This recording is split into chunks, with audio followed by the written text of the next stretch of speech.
Oh my god.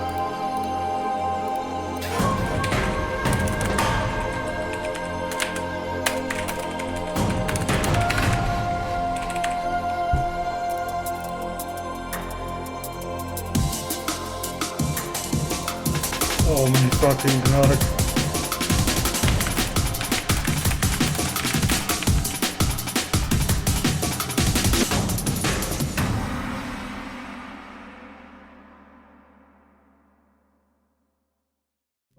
So to close out this video, I quickly want to explain how the giant memory part in the level works. Essentially, in order to beat this level, you have to do this part correctly.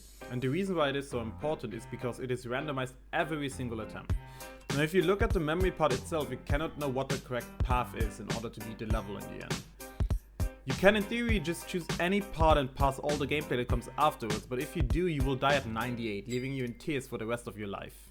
The way you know which path is the correct one is by catching 3 different cues throughout the level, which indicate which directions you have to head towards in the memory. Each cue has 4 different ways to display itself, which leaves you with 64 possible combinations for the path. The first cue is this specific arc at the end of the first robot. The last pulse of this arc either pulses in red, light brown, maroon or dark brown, or purple. The second cue is a pixel that gets visible as you approach the first yellow orb in the ball. This pixel is only visible because of the shake effect that happens, which forces you to play the level with shake on. The pixel either appears in white silver, dark grey, blue or invisible.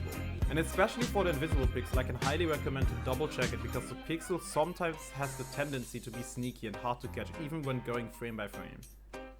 The third and last cue is the pulse of this specific arrow in the table right before the memory begins.